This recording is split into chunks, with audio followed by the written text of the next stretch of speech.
Audio Jungle.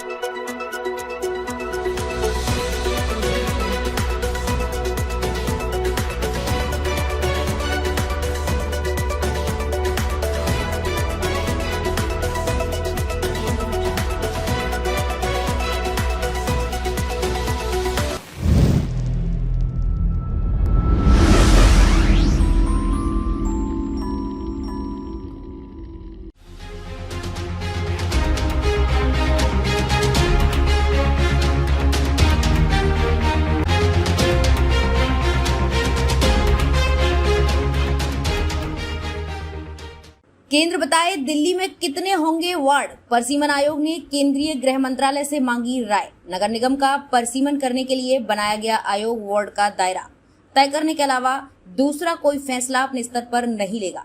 केंद्रीय गृह मंत्रालय से राय और सुझाव के आधार पर ही वो आगे बढ़ेंगे। अब आयोग ने दिल्ली में वार्ड की संख्या, एक वार्ड की जनसंख्या और मतदाताओं की संख्या तय करने के मामले में गृह मंत्रालय से राय मांगने का निर्णय लिया है। केंद्र से जवाब मिलने के बाद वार्ड की सीमा तय करने का काम शुरू होगा। केंद्रीय गृह मंत्रालय ने एमसीडी के वार्डों का परसीमन करने के लिए गठित किए गए आयोग के सदस्यों के बीच पहली बैठक में अपने स्तर पर कोई भी निर्णय नहीं लेने की राय बनी। सूत्रों के अनुसार आयोग के सदस्यों ने निर्णय लिया कि केंद्रीय गृह मंत्रालय से राय पर काम शुरू किया जाए।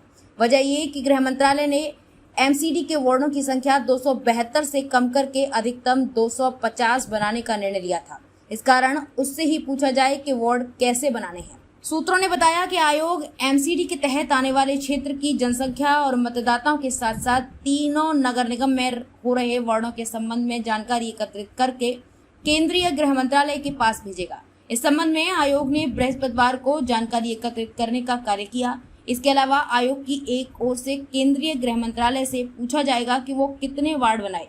इसी तरह वार्डों में शामिल किए जाने वाली औसतन जनसंख्या व मतदाताओं की संख्या के बारे में भी सुझाव लिया जाएगा। सूत्रों के अनुसार आयोग विधानसभा क्षेत्र की सीमा के अंदर ही वार्ड बनाने के बारे में भी केंद्रीय गृह मंत्रालय से राय मांगेगा। वहां से राय व सुझाव मिलने के बाद ही परसीमन करने की कार्रवाई शुरू की जाएगी। गृह मंत्रालय ने आयोग को 4 माह में परसीमन की रिपोर्ट देने के निर्देश दिए हैं। इस तरह आयोग को नवंबर के प्रथम सप्ताह में अपनी रिपोर्ट देनी है। आयोग की रिपोर्ट स्वीकार होने के बाद दिल्ली राज्य चुनाव आयोग अनुसूचित जाति के लिए वार्ड आरक्षित करने का कार्य करेगा। 17% अनुसूचित जाति के लिए होंगे आरक्षित। आयोग सामान्य व अनुसूचित जाति वर्ग में महिलाओं के लिए वार्ड आरक्षित करेगा। दिल्ली में अनुसूचित जाति वर्ग की करीब 17% जनसंख्या है। इस तरह एमसीडी के 17% वार्ड अनुसूचित जाति के लिए आरक्षित किए जाएंगे, जबकि एमसीडी में 50% वार्ड महिलाओं के लिए आरक्षित करने का प्रावधान है। लिहाजा दोनों वर्ग में 50% वार्ड महिलाओं के लिए आरक्षित किए जाएंगे।